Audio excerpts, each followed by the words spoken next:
ሰላም ጤና ይስጥልኝ ውድ የምክር ቲዩብ ተከታታዮቻችን፣ ዛሬ ሁላችንንም በህይወታችን ቢያንስ አንድ ጊዜ ያጋጠመንን አንድ ነገር በግልጽ የምናወራበትን ጉዳይ ይዘንላችሁ መጥተናል። ቤተሰብ መሃል ከጓደኞቻችሁ ጋር ወይም በሰው በተሞላ ግብዣ ላይ ሆናችሁ በድንገት ግን ብቸኝነት ይሰማችኋል።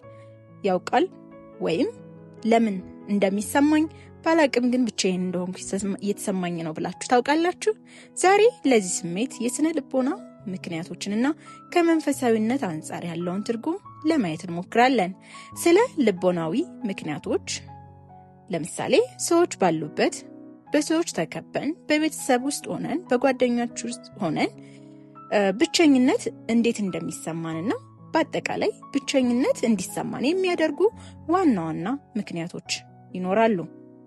ከነሱ መካከል ማህበራዊ ጭንብል። ሰዎች ጋር ስንሆን ሁል ጊዜ ትክክለኛ ማንነታችን አናሳይም። እንደ ሁኔታው የሆነ ጭንብል ማስክ ነገር እናደርጋለን። ይህ ጭንብል ደግሞ ከእውነተኛ ማንነታችን ጋር በጣም እየራቀ ይመጣል። ለምሳሌ አንዳንድ ሰው ቤተሰብ ጋር ሲሆን በጣም ውስጣዊ ስሜቱን በደንብ ያሳያል። ራሱን ነው የሚሆነው። መጫወት ካለበት ይጫወታል፣ ማውራት ካለበት ይጫወታል፣ መዝናናት ካለበት በቃ ራሱን ነው የሚሆነው፣ ተፈጥሮን ነው የሚሆነው። ውጭ ላይ ሲወጣ ግን ከጓደኞች ጋር አዲስ ሰው ሲያውቅ ግን ሌላ ተቃራኒ ሰው ነው የሚሆነው። እኔም በህይወቴ አያቶች ጋር ስኖር በጣም ተጫዋች ነኝ፣ በጣም ድራማ ምሰራ፣ ሰዎችን ለማሳቅ እምወድ፣ የሚመጡ እንግዶች በኔ ታለንት በኔ ሁኔታ ለማሳቅ በማድረገው ነገር በጣም የሚገረሙ ነበሩ። ነገር ግን ወደ ትምህርት ቤት ስገባና ትልቅ እየሆንኩ ስመጣ ወይም ከውጭ ላይ ያለኝ ባህሪ ግን ሌላ ነው።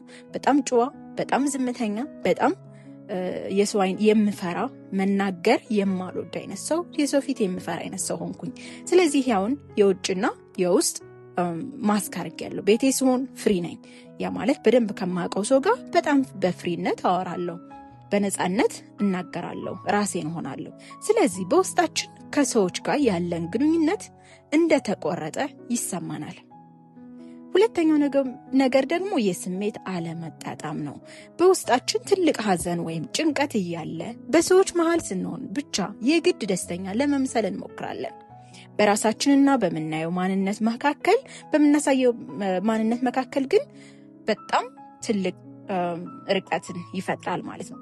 ያ ገደል፣ ያ ርቀት ደግሞ የብቸኝነት ስሜትን ይፈጥራል ማለት ነው። ራሳችንን ስለማንሆን ከማንነታችን ከራሳችን ባህሪ ስለምንርቅ ለሰዎች ብለን እናስመስላለን።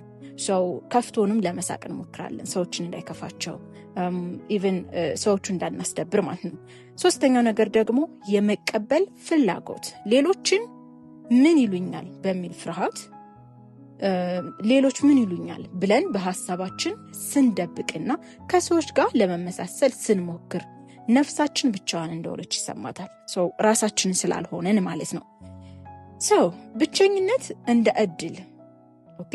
ነገር ግን ብቸኝነት ሁልጊዜ መጥፎ አይደለም። ታላላቅ ሰዎች ወይም ነቢያት ወደ ፈጣሪ ይበልጥ የቀረቡት በብቸኝነት ጊዜያቸው ከፈጣሪ ጋር ለመገናኘት ወይም በሚገናኙበት ጊዜ በብቸኝነት ውስጥ ይሆናሉ። የገዳም አባቶች አይታችሁ ከሆነ እግዚአብሔርን የሚያገኙት ራሳቸው ጋር ስለሚሆኑ ነው። ብቻቸውን ስለሚሆኑ የሚረብሻቸው የውጭ አካል ስለሌለ ነው። በመጽሐፍ ቅዱስም መጽሐፉ እንደሚለው ፈጣሪ ከሰው ልጅ የልብ ትርታ ይልቅ ለእርሱ ቅርብ ነው ይላል። ኦኬ፣ ፈጣሪ ከኛ ጋር ነው። ስለዚህ በሰው ብንከበብም ባንከበብም እውነተኛው ጓደኛችን ግን ፈጣሪ መሆን ማሰብ አለብን። ለአነ ደግሞ ለኛ ሰላም ይሰጠናል ማለት ነው። ሁልጊዜ ሰው ያስፈልገናል። ደግሞ ግን ከፈጣሪ ብቻ እውነተኛ ጓደኝነት፣ እውነተኛ ማንነት እንዳለ መረዳት እንችላለን። ውጩ ግን እኛ ልንቆጣጠረው የማንችለው ውጩ ዓለም አይደለም። ሰዎቹ፣ የሰዎች ባህሪ፣ የሰዎች ፍላጎት፣ ኢንቫይሮንመንቱ፣ ኢቭን ዌዘሩ፣ የአየር ሁኔታው፣ ፀሐይ ልንቆጣጠረው አንችልም። መቆጣጠር የምንችለው የኛን ስሜት ነው። ማዳመጥ የምንችለው፣ መረዳት የምንችለው የኛን ስሜት ነው።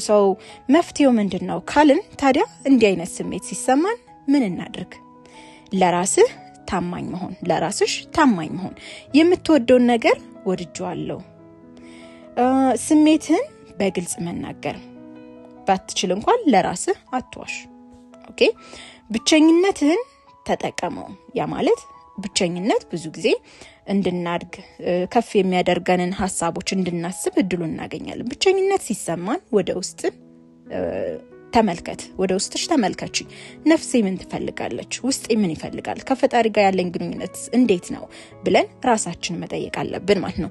ከዛን ሰዎች ፍጹም እንዳልሆን መረዳት አለብን። ሰዎች ሁሉ ጊዜም ወይም ሰዎች ሁሉንም ስሜቶቻችንን ሊረዱልን አይችሉም። ስለዚህ ሰዎች ሁሉንም ስሜታችንን እንዲረዱ አንጠብቅ ማለት ነው። ፍጹም የሆነ መረጋጋት የሚገኘው ከፈጣሪያችንና ከራሳችን ጋር ሲጀምር ነው ማለት ነው። በአጠቃላይ ውድ ቤተሰቦቼ ብቸኝነት የሚሰማን ልባችን ሰፊ ፍቅርና ትርጉም ስለፈለገች ነው። ይህ ቪዲዮ ከወደዳችሁት ላይክ፣ ሼር፣ ሰብስክራይብ ማድረግ አትርሱ። እናንተስ ሰዎች ባሉበት ብቸኝነት ተሰምታችሁ ያውቃል? እንዴትስ ተወጣችሁት? ኮሜንት ላይ ጻፉልኝ። በሚቀጥለው ቪዲዮ እስክንገናኝ ድረስ ሰላም ሰንብቱ።